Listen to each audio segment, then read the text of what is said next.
Не сме се виделе долго време. Тоа затоа што мене ме мрзи. Но, во периодот Марко Цепенков, некои приказни ви ги раскажав, некои ги сликав за да ми се најдат во иднина за нешто. И сега најдав едно што не знам зашто не сум ви раскажала. Значи, си бил некој човек и секогаш кога царот ќе му кажал да оди во војна, одел. И еден ден сватил дека е престар и дека не може веќе да издржи, ама дека има машко дете дома што може да го праќа во негово име. Пошто машко со дете е младо и тупо, ваljda, му дал пари да си најде телохранител, да си најде вардач, пазач за во војна, за да не му гине. Значи да биде као про форма таму, кога да се види дека он пратил војник од дома. И детево ги земало парите за вардач, тргнало по пат и по пат нашло човек како тепа и клоца мртовец.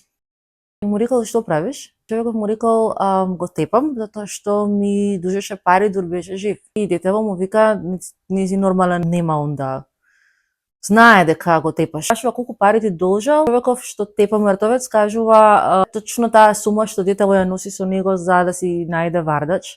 Детево му ги дава парите и овој престанува да го тепа мртовецот и детето се враќа дома и му кажува на таткото што се десило. Таткото вика, добро, ова си направил, еве ти нови пари, најди си вардач и оди во глупата војна таму. Детево пат тргнало, по пат нашло некој човек, како си седи на пат, му рекло дали сакаш да ме вардиш додека сум во војска. Човекот рекол, важи, ама не смееш да се одвоиш од мене, ќе прифатам демек, ама не смееш да се одвоиш од мене никако. Значи кај да одиш ти, морам јас, и кај да сум јас, мораш тука да бидеш при мене.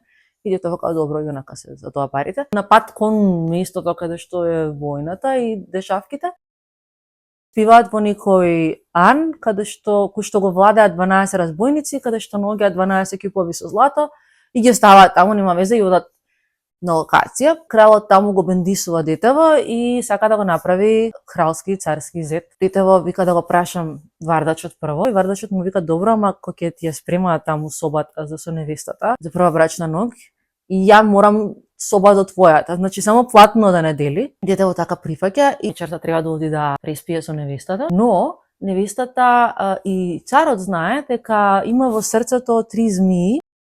Предходните зетовци бајлето ги наоѓале мртви од 3 змии што излегуваат од уста на принцезата на првата брачна ноќ. Така си го пушта и си вика, ајде да видиме дали и пак ќе се деси. Али да не забораваме дека вардачот одвоен со платно од децава, ќе легне зетот со невестата и тогаш ќе излезе првата змија од уста, тука ќе се најде одма со меч вардачот и ќе ја пресече глава. Ќе тргне да излегува втората змија, овој ќе пресече глава. Третата не излегува и со бајлето царот праќа луѓе во даите на младоженците да го соберат телото на зетот и тука гледаат дека уопште не е умрен, па општо веселје и така натаму. Царскиот зет сака да си оди кај татко му, да консултира со вардачот, му вика царот да му даде 12 коњи и 24 вреки нешто. За невеста со се овој вардач се враќаат назад, застануваат во тој анот со разбойниците и го делат златото од 12 кюпови во 24 вреки, го качуваат на 12 коњи и поминуваат од местото каде што тој идиотот го тепаше мртовецот. Вардачот му вика, знам да знаете кој е вардачот. Вика, сега ќе делиме ли све? Вика, ќе делиме све и стварно тргаат да делат све и бодигардот вика,